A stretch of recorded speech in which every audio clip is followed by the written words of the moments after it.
누가복음 13장 1절에서 9절입니다. 저와 함께 말씀을 한 목소리로 같이 봉독하겠습니다. 시작. 그때 마침 두어 사람이 와서 빌라도가 어떤 갈릴리 사람들의 피를 그들의 제물에 섞은 일로 예수께 아뢰니 대답하여 이르시되 너희는 이 갈릴리 사람들이 이같이 해 받음으로 다른 모든 갈릴리 사람보다 죄가 더 있는 줄 아느냐? 너희에게 이르노니 아니라. 너희도 만일 회개하지 아니하면 다 이와 같이 망하리라.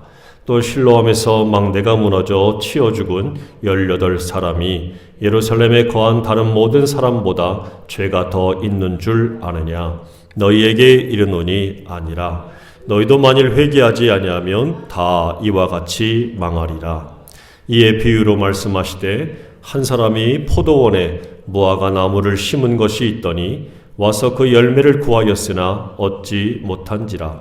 포도원 지기에게 이르되 내가 3년을 와서 이 무화과 나무에서 열매를 구하되 얻지 못하니 찍어버리라. 어찌 땅만 버리게 하겠느냐.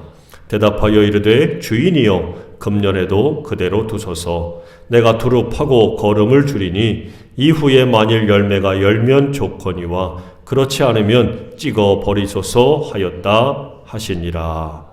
아멘. 기도합니다. 아버지 하나님 감사합니다. 오늘도 하나님의 귀한 말씀으로 함께 주님의 날에 나눕니다. 우리를 향한 하나님의 마음과 뜻을 알게 하시고 이 시대를 향한 하나님의 음성을 듣게 하셔서 하나님의 거룩하신 뜻과 말씀대로 온전히 살아갈 수 있도록 도와주옵소서. 우리 하나님만 알 수 있는 이 시간, 거룩한 시간, 은혜의 시간 되기를 간절히 바라오며 예수님의 이름으로 기도드립니다. 아멘. 할렐루야. 같이 해볼까요? 그들보다 너희들. 오늘 제목이 좀 그렇지요? 그들은 누굴고 너희들은 누굴까? 이 말씀을 하기 전에 좀 안타까운 얘기를 또 합니다. 일주일 내내 나왔는데 교회까지 왔는데 이 말을 또 들어야 돼 싶을 수도 있지만 어제까지가 국가가 정한 애도기간이었지요. 이태원에서 젊은 아이들이 사람들이 꽉 껴서 압사 정말 이 말도 안 되는 사고를 당했는데 사망자가 무려 156명이라고 그래요. 그리고 대부분이 10대와 20대 아이들이었지요. 저도 10대 마지막에 딸을 두고 있고 20대 아들도 있어서. 그러니까 이 아이들을 생각하니까 이게 확 와닿는 거예요. 어떤 아이들인지. 우리 자식 같은 아이들이 거기에 그냥 놀러 갔다가 이 끔찍한 사고를 당했어요. 뭐 이게 무슨 자연재해도 아니고 천재지변이 일어난 것도 아닌데 서울 수도 한복판에서 경찰서 소방서도 가까운데 이 끔찍한 일을 당했다는 걸 생각해 보니까 너무 마음이 무겁고 슬프고 한편에서는 화가 나더라고요. 어떻게 이런 일이 있을 수 있을까?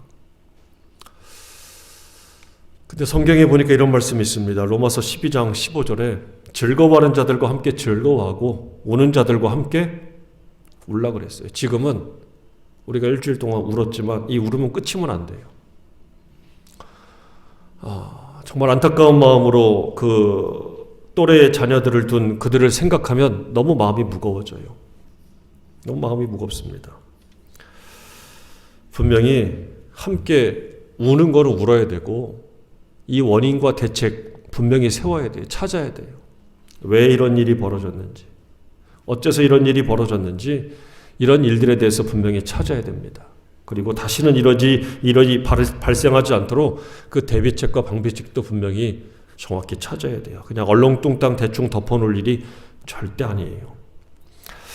이처럼 생각지도 못한 끔찍한 재난사고, 희생에 대해서 우리 어떤 마음을 가져야 되느냐?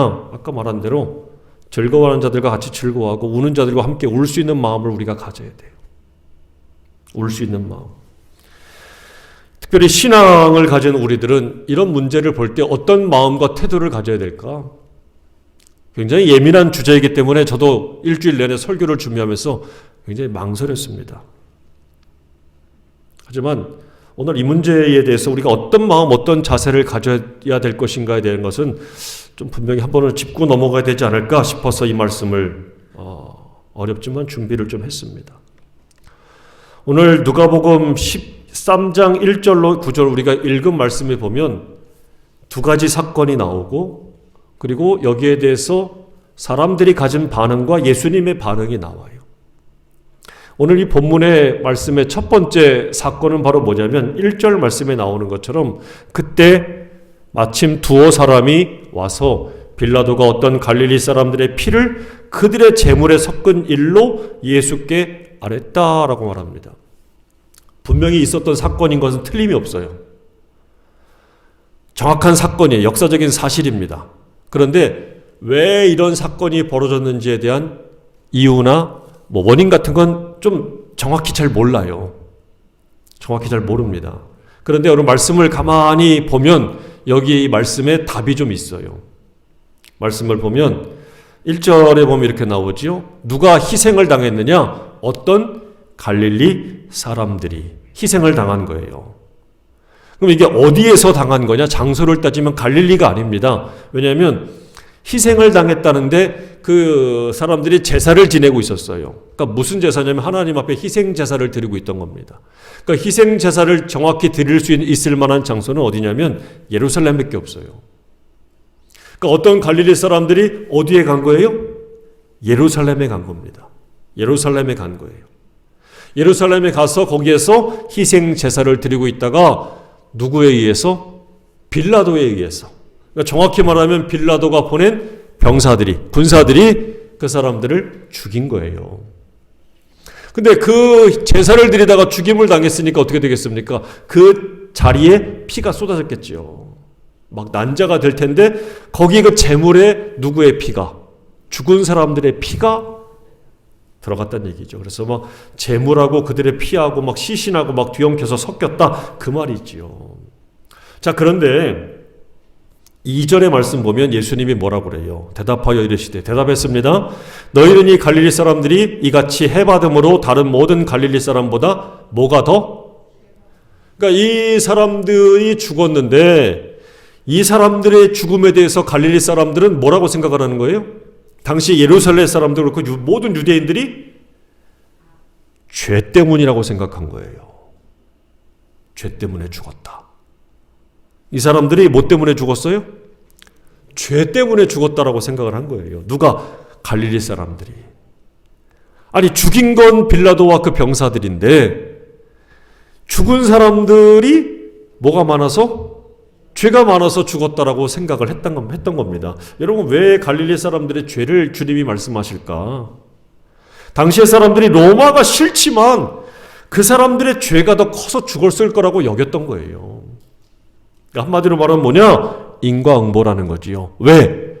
야, 어떻게 하나님께 드리는 제물에 피가 들어갈 수가 있어? 말도 안 되지. 그러니까 하나님이 받기 싫으니까 이놈들이 거기서 죽은 거야. 이렇게 된 거예요.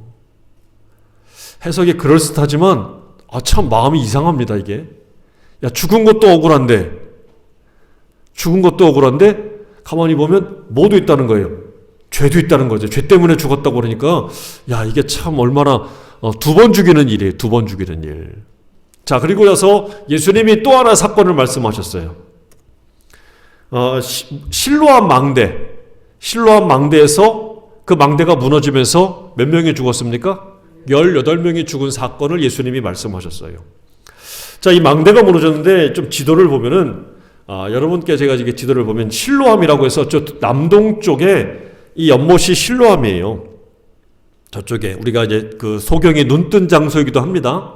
자, 그런데 히스기야 왕 때 아수르의 침략을 막기 위해서 저 성 밖에 있는 기온샘이라는 곳에서 수로를 파가지고 실로암까지 물을 끌어왔던 거예요. 혹시 모를 전쟁에 대비하기 위해서. 자, 그래서 만들어진 게 실로암 연못입니다. 실로암 못이에요. 자, 이 실로암 못을 쭉 했는데 이 헤롯 때 와가지고 다시 이것을 뭐라냐면 보건공사를 했어요. 안 되니까 또 빌라도도 그걸 했어요. 이게 중요한 거니까 식수를 확보해야 되니까. 그러니까 빌라도가 이 식수를 확보하기 위해서 실로암에다가 그거 이제 수로와 이런 것들을 다 조성을 하는데 그 북쪽에다가 타워를 만들었던 겁니다. 망대. 타워를 만들었어요. 근데 이게 좀 부실했던지 그 타워가 무너지면서 그 밑에서 일하던 인부 18명이 깔려가지고 즉사한 거예요. 사망한 사건이라는 겁니다. 자, 이 사건에 대해서 사람들도 무슨 생각을 했습니까? 인과응보야, 인과응보. 뭐가 인과응보라는 거예요? 저 인부들이 죽은 것도 지들의 죄 때문에 죽었다라고 생각한 겁니다. 당시 사람들이 그렇게 생각했어요. 요한복음 9장에 보게 되면 날때부터 소경된 사람이 있는데 사람들이 물어요. 이 사람이 소경된 건 저놈의 죄입니까? 그 부모의 죄입니까? 그래요.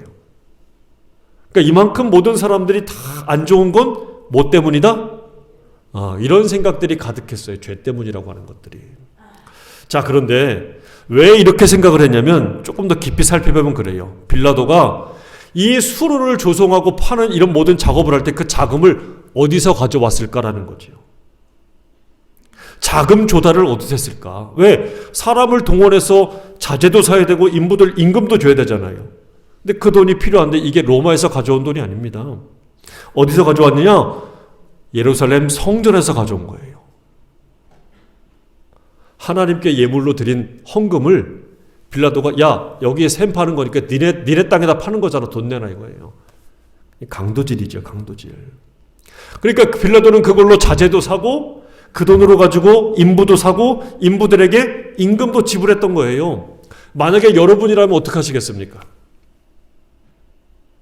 빌라도가 돈을 줬어요. 근데 이 돈이 어떤 돈이에요? 당시에 예루살렘에 소문이 파다했습니다. 빌라도가 성전에 있는 헌금을 가져갔다 이거예요. 당연히 인부들도 알고 예루살렘 사람들 다 아는 거예요. 그러면 여러분들이 그 인부라면 그 돈 받아서 어떻게 할까요? 먹어요 그냥? 뭐 헌금 이거 먹고 내 배 먼저 채워야지 뭐 이렇게 할 수도 있을 텐데 이게 좀 신앙이 있고 이러면 어떻게 할까요? 비록 내가 했지만 봉사한 셈치고 다시 갖다 줄 수도 있어요. 성전에. 이거 하나님 거를 내가 다시 먹으면 안 되지. 이런 마음을 가졌을 수도 있습니다. 그런데 인부들은 일한 거니까 일한 대가를 받아야지 싶어서 18명은 다 받기만 하고 아무도 성전에 갖다 주지 않았어요.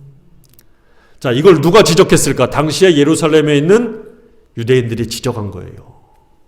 야, 저놈들이 받았으면 근데 모르지. 지들도 안 그랬을 텐데 막상 저 사람들이 받아가지고 헌금을 안 갖다 주니까 성전에다 안 갖다 주니까 반납을 안 하니까 자기들도 똑같이 저 갖다 줬어야지 저거.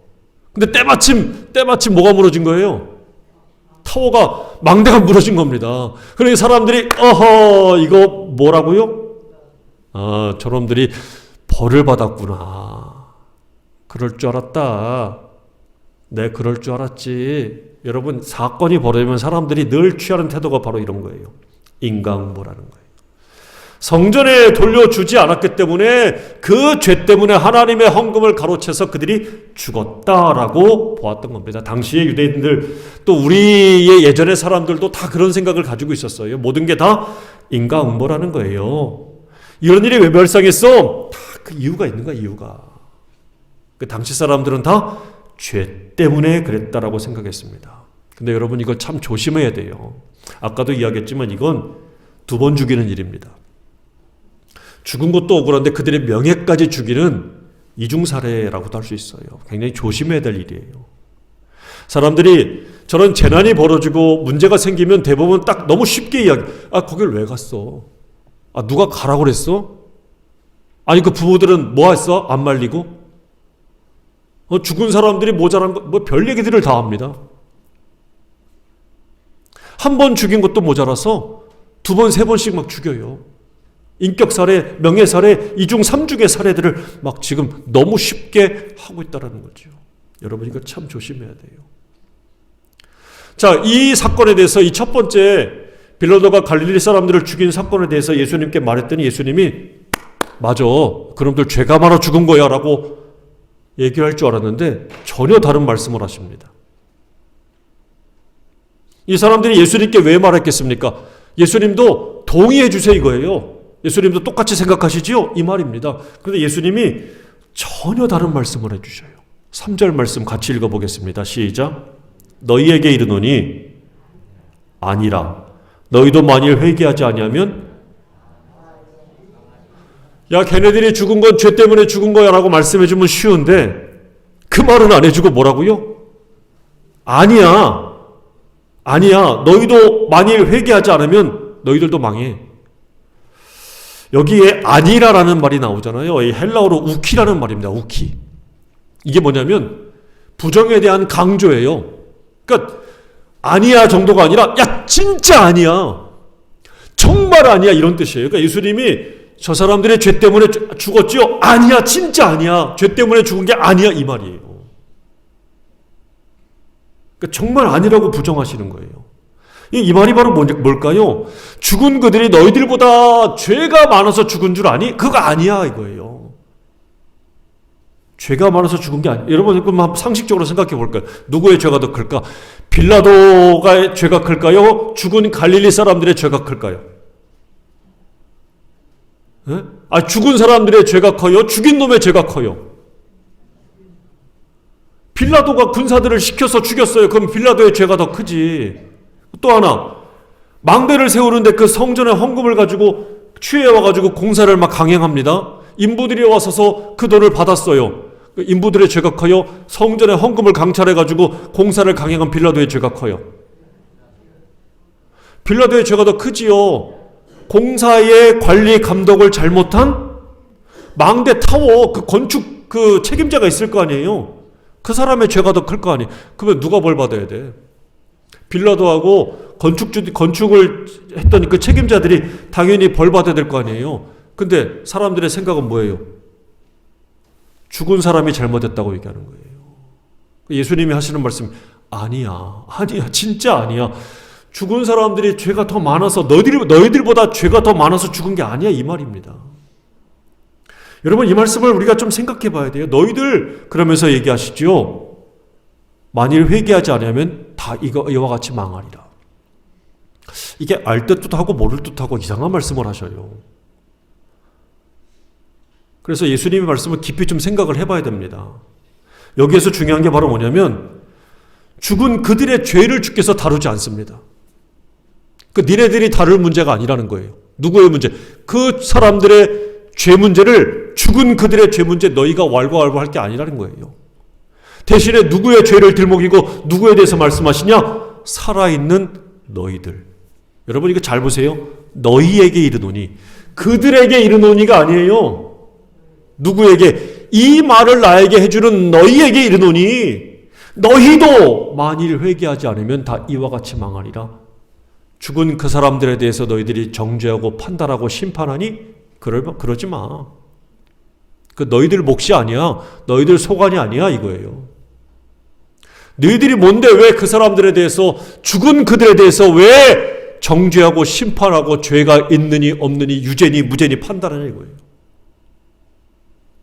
그보다 더 시급한 건 이 말을 나에게 와서 가지고 와서 이야기하는 너희들. 소위 살아있다라고 말하는 너희들이 죄가 더 문제라고 주께서 지적하시는 거예요. 사람들은 자기의 죄보다는 남의 죄와 허물을 먼저 보는 경향들이 많습니다. 우리 눈이 이렇게 생겨먹어서 그런지 모르겠지만 이 눈이 이렇게 개구리나 모처럼 이렇게 튀어나와서 나를 볼 수 있다면 좋을 텐데 그러지는 못하니까 늘 남들만 쳐다봐요. 그러니까 사람이 그래서 중요한 게 거울을 잘 봐야 돼. 거울에 뭐 묻었나 얼굴 보지 말고 마음을 들여다보는 좀 거울이 필요한 것 같아요. 늘 남의 죄와 허물을 먼저 보는 경향이 있습니다. 근데 주님이 오늘 이 말씀이 바로 뭡니까? 타인의 죄와 허물을 보다 너의 죄, 자기 자신의 죄, 나의 마음을 먼저 돌아보라고 말씀하시는 거예요. 누가복음 6장에 41절에 이런 말씀이 나옵니다. 마태복음에도 나오지만 어찌하여 형제의 눈 속에 있는 티는 보고 내 눈 속에 있는 들보는 깨닫지 못하느냐. 주님이 이 말씀을 하시지요. 사람들은 나의 의로움이나 반대로 남의 의로움에 대한 자꾸 취해요. 저 사람들을 왜 정죄합니까? 내가 낫다는 거예요. 너보다 내가 낫지. 나의 의로움. 반대로 저 사람들을 막 칭송하고 높여요. 왜? 그 사람들의 의로움을 높이면서 나도 같이 높여지려고 하는. 우리는 의로움에 취합니다. 근데 주님은 그게 아니에요. 너 자신을 알라 이겁니다. 나의 마음 상태, 나의 영혼의 상태를 정확하게 보고 돌이켜 회개하라고 말합니다. 그러지 않으면 다 망한대요. 왜 그렇습니까? 먼저 죽은 그들보다 먼저 죽은 그들도 마찬가지고 나중에 죽을 나도 마찬가지예요. 우리는 모두 하나님 앞에 죄인입니다. 로마서 3장 23절에 모든 사람이 죄를 범하였으며 하나님의 영광에 이르지 못했다라고 말씀합니다. 예외가 없어요. 모두가 다 하나님 앞에는 뭐가 돼요? 죄인이에요. 그 죄를 정죄하고 판단하실 분은 하나님이 하실 거예요. 그 죄의 결과, 죄의 삭은 무엇입니까? 6장 23절에 사망이랍니다. 사망이래요. 다시 말하면 모든 사람은 죄 가운데 살고 죄 가운데 있다가 죄 가운데 죽는 거예요. 죄 가운데 살다가 죄 가운데 죽어도 나 억울해요라고 말할 수 없다는 얘기입니다. 왜? 죄의 결과가 뭐라고요? 사망이에요. 죄의 결과가 사망이에요. 다시 말하면 시간차만 있을 뿐입니다. 죽음의 시간차만 있을 거예요. 우리는 그냥 가만히 있으면 결국 이렇게 죄 가운데 살다가 결국 어디로 갑니까? 지옥으로 갈 수밖에 없는 게 바로 우리라는 거죠. 먼저 죽었기 때문에 불행합니까? 지금 나는 안 죽었으니까 행복한 건가요? 먼저 죽은 사람은 죄 때문에 죽은 거고 나중에 죽는 나는 의롭기 때문에 안 죽는 겁니까? 아니에요. 그냥 시간의 차만 있을 뿐입니다. 먼저 떨어지냐 나중에 떨어지냐, 먼저 죽냐 나중에 죽냐 이거예요. 근데 우리는 자꾸 이런 생각들을 가져요.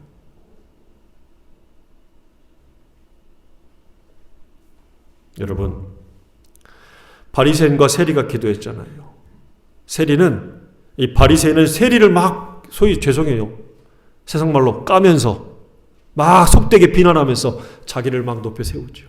하지만 세리는 어떻게 합니까? 바리새인과 비교하잖아요. 그냥 자기 자신만 보면 하나님 나는 죄인입니다. 죄인입니다. 고개도 못 들어요. 여러분, 나는 저런 사람들과 달라라고 하는 그 바리새인들의 마음이 얼마나 많은지 몰라요. 하지만 착각하지 말아야 돼. 안 들켰을 뿐이지. 드러나지 않았을 뿐이지. 하나님 앞에는 우리 모두가 다 동일한 죄인이라는 사실입니다. 마태복음 5장 22절 말씀을 보세요. 우리가 얼마나 큰 죄인인가. 나는 너희에게 이르노니 형제에게 노하는 자마다 심판을 받게 되고 형제에 대하여 라가라 하는 자는 바보예요, 바보. 욕하는 겁니다. 형제에 대하여 라가라 하는 자는 공회에 잡혀가게 되고 미련한 놈이라 하는 자는 지옥불에 들어가게 되리라. 미련하다, 돼지 같다 이런 얘기예요. 이거 뭐 내가 죽였어요? 몽둥이로 때렸습니까? 아니에요. 욕했어요. 마음속으로 욕했어요. 그런데 그것도 뭐라고요? 죄를 짓는 지옥불에 떨어질 죄래요. 여러분, 여기에서 우리가 자유로울 수 있습니까? 여러분, 난 이런 거하고 상관없어라고 말할 수 있습니까? 아니에요. 우리 모두 하나님 앞에 죄를 가진 사람이라는 거지요.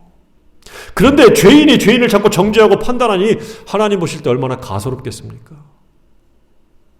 너도 죽을 죄인데 네가 감히 저 사람들에 대해서 왈가왈부하고 죄를 졌느니 안 졌느니 판단한다? 하나님 보실 때 가소로운 거예요. 가소로운 겁니다. 여러분, 그래서 함부로 판단하지 말란 얘기예요. 그래서 오늘 주님이 하신 말씀이 바로 그겁니다. 이 죄 가운데 살다가 죄 가운데 영원히 우리가 망할 수밖에 없는데 너희들 남들의 죄를 살펴보느냐고 정작 자기 자신을 못 보는데 오늘 이 사건을 통해서 나에게 말했으니 나도 말해줄게. 너희들 그렇게 살면 똑같이 망한다. 그러니 어떡하라고요? 망하지 않는 길이 있다. 망하지 않는 길이 있다. 그걸 알란 얘기예요. 그 망하지 않는 길이 바로 뭡니까? 회개하는 길이에요. 하나님 앞에 내가 죄인임을 깨닫고 돌이키는 겁니다. 돌이키는 거예요. 그 죄악의 길로 가만히 내버려두면 우리는 지옥으로 떨어질 수밖에 없는데 그 길로 가지 말고 돌이키란 얘기입니다. 돌이켜서 하나님께 가란 얘기예요. 그럼 목사님, 회개만 하면 만사형통입니까? 안 죽어요? 아니에요, 여러분. 저런 회개하면 저런 재난 사고들, 다리가 무너지고 건물이 무너져서 우리가 그 안에 깔리지 않습니까? 아닙니다. 그럼 왜 회개하라고 그래요? 회개하면 저 사람들 많이 모여도 나는 안전하게 지킴받고 돌봄받고 멀쩡해야 되는 거 아닙니까? 그런 것도 아닌데 뭘로 회개를 하라고 하십니까? 싶을 수도 있어요. 여러분, 그러면 만일에 주님이 우리 육신의 망함만을 면하기 위해서 회개를 말씀하라고 하셨다면 이렇게 하셨을 거예요. 이렇게. 야, 얘들아, 빌라도 근처에는 얼씬도 하지 말아라. 그래 육신이 산단다. 망대 근처에는 가지도 마. 라고 말씀하셨을 거예요. 이태원에 이자도 가지 마. 라고 하셨을 거예요. 그거 아니에요, 여러분.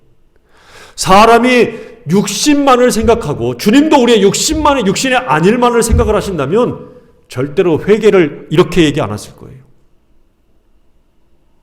여러분, 회개는 육신의 망함 때문에 하신 말씀이 아닙니다. 여러분, 회개해도 예수 믿어도 교회 다녀도 병 걸려요. 사고 당합니다. 이 땅의 질서 아래 사는 우리는 예외가 없어요. 아무리 조심해도 피할 수가 없어요. 그런데 왜 주님이 회개를 말씀하시느냐? 육신의 안일만을 생각하시기 때문이 아니라 영원히 망하지 않기를 바라기 때문에 하시는 말씀입니다. 회개는 영혼의 망함 때문에 영혼이 망할까봐, 영혼이 죽을까봐 하시는 말씀이에요. 주님이 바라보는 것은 육신의 죽음이 아니라 영혼의 죽음입니다. 그래서 이렇게 알쏭달쏭한 알아듣기 힘든 말씀을 하시는 이유가 바로 그거예요. 히브리서 9장 27절 말씀을 여러분들이 잘 알아요. 뭐라고 말씀합니까? 한 번 죽는 것은 사람에게 정해진 것이래요. 그 외에는 뭐가 있습니까? 그러니까 한 번 죽는 건 빨리 죽든 나중 죽든 모두에게 다 적용되는 말씀, 예외가 없어요. 여기서 정해진 일은 육신의 죽음입니다. 그 후에는 뭐가 있습니까? 영혼의 심판이 있어요. 이게 둘째 사망이지요. 예수님이 경고하시는 말씀 바로 뭡니까? 육신의 죽음이 아니라 영혼의 죽음, 하나님의 심판, 그걸 경고하시는 거예요. 그러니 오늘 이 빌라도가 죽인 갈릴리 사람들의 사건을 통해서 주님이 하시는 말씀은 경고의 경고. 누구를 향해서? 그들의 죽음을 통해서 살아있는 우리를 향해서 경고해 주시는 겁니다. 먼저 죽은 저들을 통해서 지금 살아있는 우리를 향해서 경고하는 거예요. 뭘 경고하는 거예요? 너희 영혼을 점검하라 이거예요. 너 정말 하나님을 향해서 돌이켰는지 점검하라는 거예요. 그들의 죽음을 보고 안타까워해야지요. 긍휼하게 하지요. 그들의 육신의 죽음도 안타깝고 그들의 영혼의 죽음도 안타까워해야 돼요. 그리고 두 번째, 나를 봐야 돼, 나를. 근데 사람들은 보라는 건 안 보고 자꾸 뭐예요? 비난부터 해요. 이거 하지 말아야 됩니다. 뭐 자꾸 따지지 말고 먼저 주님이 하신 말씀은 나의 영혼을 먼저 살피라는 거예요. 영혼을 살피래요. 사람은 육신의 죽음을 염려하고 보지만 하나님은 영혼의 죽음을 염려하면서 바라봅니다. 하나님은 지금 우리의 영을 바라보고 있어요. 그래서 왜 하나님이 영혼을 바라봅니까? 사랑하기 때문에 그래요. 인생을 너무너무 사랑하셔서 영원히 함께하고 싶은 거예요. 그래서 영생을 주시는 이유가 바로 그거 아닙니까? 영원히 함께하고 싶은 거예요. 그런데 그 영원히 함께해야 될 인생 가운데 하나님과 우리 사이에 죄가 가로막혀 있어요. 그러니 그 죄 때문에 하나님께 갈 수가 없고 죄가 가로막혔으니 하나님도 우리와 함께 영원히 할 수가 없는 거예요. 어떡합니까? 회개는 육신이 아니라 영혼을 살리는 길입니다. 그래서 회개가 반드시 필요한 거예요. 회개는 어떻게 하는 겁니까? 내가 하나님 앞에 죄인이라는 것을 먼저 시인하고 고백하는 겁니다. 나는 아무런 죄를 지은 게 없는데요 라고 말하고 싶지만 아닙니다. 우리는 하나님이 없이 살았던, 하나님과 함께하지 않았던, 하나님을 몰랐던 죄인입니다. 그래서 그 길에서 돌이키는 거예요. 그래서 하나님은 저와 여러분의 영혼이 망하지 않는 것, 그것을 가장 바라고 염두하고 노심초사하고 있다는 사실입니다. 노심초사하고 있어요. 우리는 우리의 육신이 죽을까 봐 염려하고 걱정하지만 하나님은 우리의 육신이 아니라 우리의 영혼이 죽을까 봐, 영혼이 다칠까 봐 그걸 노심초사하고 있다는 사실이에요. 이게 얼마나 안타까운 거예요. 우리는 육신만 생각하잖아요. 육신이 죽을까 봐 막 바라보는 게 틀리기 때문에 우리가 하나님의 마음을 모르는 거예요. 누가복음 15장 7절에 이런 말씀이 나옵니다. 같이 읽어볼게요. 시작.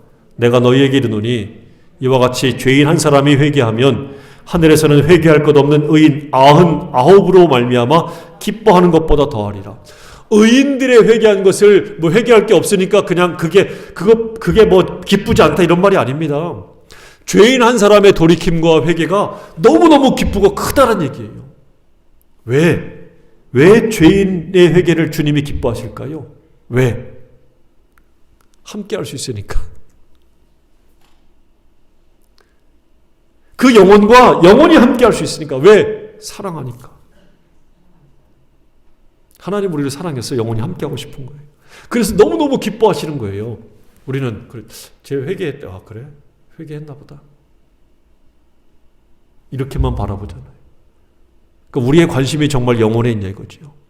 하나님의 관심은 영혼에 있습니다. 그래서 하나님은 정말 우리가 영혼이 망하지 않고 구원받기를 원하시는 거예요. 그래서 오늘 본문의 말씀은 바로 그런 것입니다. 그러므로 주님이 하시는 이 말씀 바로 뭡니까? 야, 늦기 전에 회개해라. 늦기 전에 너의 영혼을 점검해라. 늦기 전에 빨리 하나님께로 돌아가라. 너희들은 육신에 망한 것 가지고 지금 그렇게 얘기하면서 사람을 2번, 3번 자꾸 죽이는데 그거 하지 마. 너 자신을 먼저 살피고 너 자신을 먼저 하나님께 돌이켜야 돼. 이게 바로 회개야. 회개해야 너의 영혼이 사는 거야 라고 주께서 말씀하시는 겁니다. 회개는 중심이 이동하는 거예요. 그동안 나 중심에서 내 생각에서 내 방법에서 살던 것에서 하나님께로 그 중심이 바뀌는 거예요. 그리고 회개는 소유권이 이전하는 겁니다. 이전에는 내가 나의 주인이었어요. 다 내 거라고 생각했어요. 그런데 살다 보니까 내 거가 아니네. 이 몸뚱이가 내 거라고 생각하면 죽지 말고 사람들이 아무리 밀어도 심자가 뛰어라라고 명령을 해야 되는데 아무리 명령을 해도 안 들어요. 안 들어요. 내가 사랑하는 사람을 향해서 죽으라 죽지 말라고 그렇게 얘기하는데 내 말을 안 들어요. 아, 내 거 아니네. 내 자식인 줄 알았더니 내 거가 아니네. 내 몸인 줄 알았는데 내 몸이 아니네. 이게 누구 겁니까? 하나님 거구나. 그분이 오라 하시면 꼼짝도 못하는 거구나. 회개한 사람은 내 것이 아니라 내 소유권이 아니라 하나님의 소유, 하나님께 그 모든 소유의 권한이 있다는 것을 알게 돼요. 그래서 비로소 회개한 사람은 그래서 하나님의 말씀과 뜻과 방법대로 살고 순종할 수 있는 겁니다. 근데 이 말을 가만히 듣다 보니까 나는 그러면 아직도 내 소유인 줄 알고 있고 내 건 줄 알고 있는데 난 어떡하지? 회개의 열매가 없는데. 그래서 오늘 주님이 이 말씀을 하신 거예요. 이 뒤이어서 포도원에 무화과 나무 심은 이 비유를 말씀해 주신 겁니다. 포도원에 무화과 나무를 심었어요. 그 열매를 기대하는데 열매가 없습니다. 그 주인이 와서 가만히 보니까 열매가 없으니까 뭐라 그럽니까? 배버리라는 거예요. 왜 땅만 낭비하고 있냐는 거죠. 다른 거 심으면 되는데. 그때 과원지기가 뭐랍니까? 오늘 8절과 9절에 대답하여 이르되 주인이여 금년에도 그대로 두소서. 내가 두릅하고 거름을 줄이니 이후에 만일 열매가 열면 좋거니와 그렇지 않으면 그때 가서 베버리세요. 이렇게 말씀합니다. 여러분 농부가 바라는 건 바로 뭡니까? 농부가 바라는 건 열매. 나뭇잎을 바라는 것도 아니고 그 나무를 잘라가지고 땔감을 바라는 것도 아닙니다. 농부가 바라는 건 열매지요. 그치요? 뭐 이파리 파라니까 그거 보려고 농사 짓습니까? 아니잖아. 열매를 바라는 거예요. 열매. 근데 그 열매가 없는 나무는 결국 어떻게 돼요? 찍어버리는 거예요. 배임을 당하는 겁니다. 예수님이 오기 전에 세례 요한도 와서 바로 이렇게 얘기했어요. 마태복음 3장 2절에 회개하라 천국이 가까이 왔다라고 하면서 바로 뒤이어서 회개에 합당한 뭘 맺으라고요? 열매를 맺으래요. 열매를 맺으래요. 이 말이 바로 뭡니까? 열매가 없으면 어떻게 된다는 얘기예요? 찍어버린다, 베어버린다 그 얘기잖아요. 자, 주인은 그 가원지기가 와가지고 금년만 더 참아주세요. 제가 그냥 땅을 덮하고 거름을 더 넣고 어떻게든지 좀 살려볼게요. 열매를 맺도록 해볼게요 라고 부탁을 했어요. 그랬더니 주인이 어떻게 합니까? 간청을 들어줘요. 그러니까 어떻게 한 거예요? 기회를 줬다는 얘기죠. 그러니까 가만히 보세요. 주인은 이 배버리는 게 진짜 마음이 아니라 뭘 기다리는 거예요? 열매를 기다리는 거예요. 열매를 맺기를 기다리는 거예요. 다시 말하면 내가 정말 하나님 잘못했어요 라고 죄인임을 깨닫고 회개하는데 다시 돌이켜서 세상을 살다 보니까 세상에 때를 또다시 묻히네. 하나님 말씀대로 내가 절대 순종하고 살겠다고 하는데 가만히 보니까 다시 슬금슬금 내가 내 주인 노릇을 또 하네. 아우, 나쁜 생각 나쁜 마음 안 해야지 하는데 자꾸 슬금슬금 내 마음속에 나쁜 마음이 자꾸 쌓이네. 나도 모르게 자꾸 세상으로 내 발걸음이 향하고 하나님이 원하시는 삶의 열매가 안 보이는 거예요. 어떻게 해야 됩니까? 오늘 이 말씀대로 한다면 우리 죽어야 돼요. 다 배임당해야 돼요. 그런데 주인이 뭐라고 말씀하십니까? 기회를 준다는 얘기예요. 그러니까 우리는 지금도 뭐 속에 살고 있는 거예요? 기회 속에 살고 있는 거예요. 그 기회를 다른 말로 뭐라고 그럴까요? 은혜 속에 살고 있는 거예요. 어떤 은혜입니까? 열매를 맺어야 돼. 영원히 망하지 않기를 기다리는 하나님 앞에 우리가 맺어야 될 것은 바로 회개에 합당한 열매입니다. 합당한 열매. 그래서 오늘 말씀에 금년에도 그대로 두소서. 이 금년은 얼마일까요? 1년일 수도 있고 10년일 수도 있고 뭐 20년일 수도 있고 뭐 그런 거예요. 하지만 중요한 건 바로 뭐예요? 주인이 반드시 다시 온다는 거지. 열매가 있나 없나 확인하러 온다. 그러니까 무한정한 게 아니에요. 언젠가는 끝이 있어요. 결산의 날이 있다는 얘기입니다. 그 결산의 날에 우리가 반드시 주께 회개에 합당한 열매를 맺어야 돼요. 그렇지 못하면 배임을 당하고 결국 땔감밖에 될 게 없다는 얘기죠. 사랑하는 여러분, 같이 합니다. 회개에 합당한 열매를 맺으라. 맺으십시오. 회개를 먼저 하고 그리고 회개한 사람다운 모습을 보여주는 거예요. 내가 정말 하나님을 믿으면 하나님을 믿는 사람다운 모습을 보여주는 거예요. 사과나무를 심었으면 사과에 합당한 열매는 뭡니까? 사과를 맺는 거예요. 사과 비슷한 열매를 맺는 게 아니라 사과를 맺는 거예요. 배를 심었으면 배 비슷한 게 아니라 배를 맺어야죠. 예수를 믿으면 예수 비슷한 게 아니라 예수를 맺어야 됩니다. 여러분, 육신은 반드시 망합니다. 육신의 죽음은 피할 수 있는 사람은 아무도 없어요.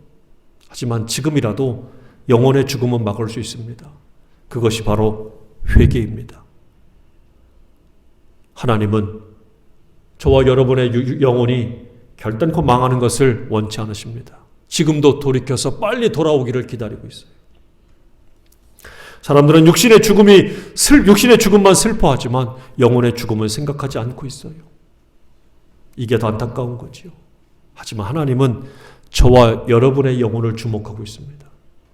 그 사실을 깨닫고 오늘 나를 돌이켜서 하나님 앞에 회개해야 됩니다. 내 영혼이 살 수 있는 길은 오직 회개밖에 없어요. 아직 회개의 열매가 없을지라도 너무 낙심하지 말아야 될 것은 주님이 나에게 기회를 주고 있기 때문이에요. 회개에 합당한 열매를 맺는 것이 바로 뭡니까? 오늘 영혼이 죽는 참사를 막아야 돼요. 회개에 합당한 열매를 맺은 사람들은 자기 영혼을 지킨 사람이기 때문에 내 영혼뿐만 아니라 이웃의 영혼도 죽는 것을 막아야 되는 책임이 있습니다. 하나님은 정말 저와 여러분의 영혼이 죽지 않고 살기를 바라고 있습니다. 사랑하는 여러분, 내 영혼이 죽어가고 있는데, 너희의 영혼이 죽어가고 있는데 왜 너희들은 그들의 죄만 들먹거리고 있느냐? 책망하는 말씀이에요.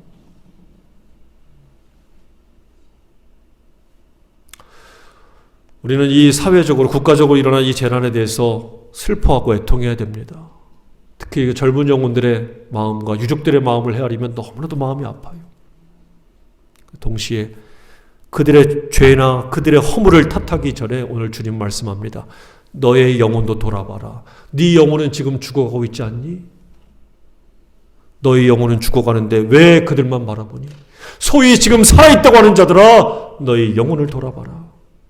너의 영혼이 죽어가고 있단다. 주님이 책망하고 경고하고 있습니다. 사랑하는 여러분, 영혼을 주 앞에 온전히 돌이키시기를 간절히 바랍니다. 저의 영혼이 살아야 합니다. 또한 나뿐만 아니라 함께하는 가족들과 이웃들과 모든 이들이 함께 살아야 됩니다. 하나님 앞에 함께 살 수 있는 저와 여러분이 될 수 있기를 주의 이름으로 축원합니다. 기도하겠습니다. 아버지 하나님, 오늘도 우리 사회적으로 참 암담하고 참 무거운 마음들을 갖게 하는 이 시절에 하나님 또 하나 이 말씀을 전했습니다. 부디 하나님의 마음을 깨닫고 하나님의 마음을 알고 그 마음을 품고 그 마음으로 살아가는 우리 성도들 되기를 원합니다. 주님 도와주시옵소서. 이 시대에 정말 수많은 사람들이 있으나 수많은 영혼들이 또한 지금 죽어가옵니다. 아버지여 긍휼히 여기시고 아버지의 마음으로 그 영혼들이 죽어가는 것을 똑같이 긍휼히 여길 수 있는 마음을 또한 주옵소서.